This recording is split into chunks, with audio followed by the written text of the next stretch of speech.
इमरान खान की नाजेबा वीडियो कब आ रही है? इमरान खान दाढ़ी रख लें, उनके मसाइल कम हो जाएंगे, लोगों का मशवरा। अरशद शरीफ की एक ऐसी ट्वीट जिसका जवाब आज देंगे। आज इन पहलू के ऊपर बात करेंगे। अस्सलाम वालेकुम, आप देख रहे हैं गोरखधंधा। अबरार कुरैशी आपसे मुखातिब हूँ। इमरान खान के खिलाफ बेशुमार चीज़ों को सामने लाया गया और कोशिश की गई कि इनको किसी तरह से बेशुमार चीज़ों से रोका और टोका जाए। सबसे पहले फराह खान का नाम सामने आया, कहा गया, तल्लक जोड़ा गया, उसने करप्शन की। फिर तोशा खाना की बात हुई, तोशा खाना की वजाहत भी इमरान खान ने दे दी और फराह खान की भी वजाहत दे दी। फिर सऊदी अरेबिया में पेश आने वाले वाक़े को वजह बना के FIR की गई और फिर कोशिश की गई कि रोका जाए। और लगता ये है कि तमाम इदारे, तमाम बड़े लोग ये बात सोचने पे मजबूर हो चुके हैं, सोच रहे हैं कि इस शख्स को कैसे रोका जाए। और हम अक्सर माजी में भी सोचते थे, मुख्तलिफ सहाफ़ियों से हमारी बात होती थी, अब वो चीज़ें मंजर आम के ऊपर आ रही हैं कि जिस तरह से नवाज शरीफ को इस्टेब्लिशमेंट ने ज़दोकोब किया, सियासत से आउट करने की कोशिश की, मुख्तलिफ मोरक़ात जो थे उनको इस्तेमाल किया, इसी तरह से जब इमरान खान के ख़िलाफ़ कोई चीज़ की जाएगी तो इमरान खान जो है वो बाज़िद इंसान है और वो बोलेगा और बोलते हुए इन लोगों को गले से पकड़ेगा। यकीनन उसी तरह के हालात पैदा हुए। अब जब कुछ नहीं बन पा रहा इमरान खान के ख़िलाफ़ कुछ करने को, तो मुख्तलिफ़ चीज़ों को आजमाया जा रहा है। Election commission, foreign funding case कौन सी ऐसी पार्टी है, included Jamaat Islami, peoples party, मुस्लिम लीग नवाज़, मौलाना फजल रहमान, जिनकी बैरूनी फंडिंग नहीं होती। ये वो चीज़ें हैं जिनको वजह बना के कोशिश की जा रही है कि इमरान खान को रोका जाए, मगर ये ऊँट किसी करवट बैठता हुआ दिखाई नहीं दे रहा। ये ऊँट भागेगा, दौड़ेगा, बात आगे बढ़ेगी, बिल आखिर इलेक्शन जो हैं वो करवाने पड़ेंगे। लोगों ने मशवरा दिया कि इमरान खान जिन मसाइल का शिकार हैं, जो मस्जिद नबवी के वाक़े के बाद जिस शख्स ने इतना कुछ कर लिया, सीरत नबी कॉन्फ्रेंस करवाई, इस्लामफोबिया के ख़िलाफ़ बोले, जब ये सारी चीज़ें नहीं हो सकी तो कुछ सियाने लोगों ने कहा कि इमरान खान को चाहिए कि क्लीन शेव के बजाय दाढ़ी रख लें, और वो अगर चीज़ हो जाए तो फिर इनको लोग मौलवी भी समझेंगे, सियासतदान भी समझेंगे, लीडर भी समझेंगे और उनके आधे मसाइल जो हैं वो हल हो जाएंगे। एक लोगों की राय है, क्योंकि ये पाकिस्तान में दाढ़ी और ये सारी चीज़ें जो हैं ये चीज़ें बिकती हैं।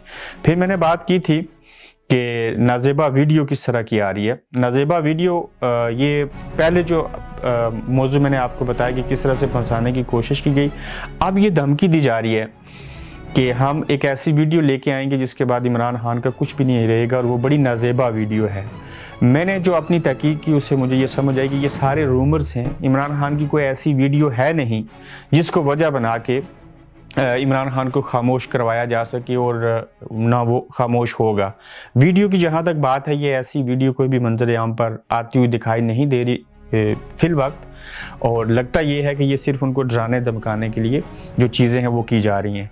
फिर अरशद शरीफ साहब की ये ट्वीट देखिए इस स्क्रीन के ऊपर कि उन्होंने कहा कि चीन, रूस, भारत, बरतानिया और अमेरिका को कोई एक आर्मी चीफ बताएं जो मुल्क का आर्मी चीफ जो है वो अमेरिकन के साथ, उनके सफ़ीर के साथ मुलाकात कर रहा हो। अरशद शरीफ साहब ने ये ट्वीट की और उसका स्क्रीनशॉट मेरे पास पहुंच आया, लेकिन ये ट्वीट उन्होंने डिलीट कर दी। उन्होंने मिलियंस डॉलर ये क्वेश्चन पूछा। इसका जवाब मैं जिस बरतानिया के मुल्क में रहता हूँ यहाँ से उनको दूंगा कि इस मुल्क के अंदर पहली तो बात है, आर्मी चीफ को मिलना हो, किसी तकरीब में हो, तो वो आम जैसे इंसानों की तरह ही होते हैं, कोई बड़ा प्रोटोकॉल नहीं होता। मैं कोई भी जब चाहे अगर वो उस तकरीब के अंदर मौजूद हैं तो उनके साथ फ़ोटो बनवाए मिल सकते हैं। फिर इस मुल्क के अंदर जो आर्मी है, चीफ की बात तो छोड़ दीजिए, वो आर्मी वर्दी पहन के पब्लिक प्लेस के ऊपर नहीं आ सकती। उसकी एक मिसाल देता हूँ। 2 साल कबल बरतानिया के अंदर, बल्कि 3 साल कबल, कुछ ऐसे हादसात रोनमा हुए जिसके बाद आर्मी को वर्दी पहने हुए अचानक से मदद करने के लिए आना पड़ा। तो उसके ऊपर जो अपोजिशन लीडर थे लेबर पार्टी के, उन्होंने बयान दिया था कि हम इनको वार्निंग देते हैं या हम इनको मना करते हैं कि आर्मी को वर्दी पहन के पब्लिक प्लेस के ऊपर नहीं आना चाहिए और इनको अंदर जाना चाहिए। अगर मदद भी करनी है तो किसी और तरीके से, और वर्दी पहन के अवाम में नहीं आ सकते। तो फिर वैसे ही हुआ, फिर आर्मी जो थी वो वर्दी पहन के भी सड़कों पे ना आ सकी।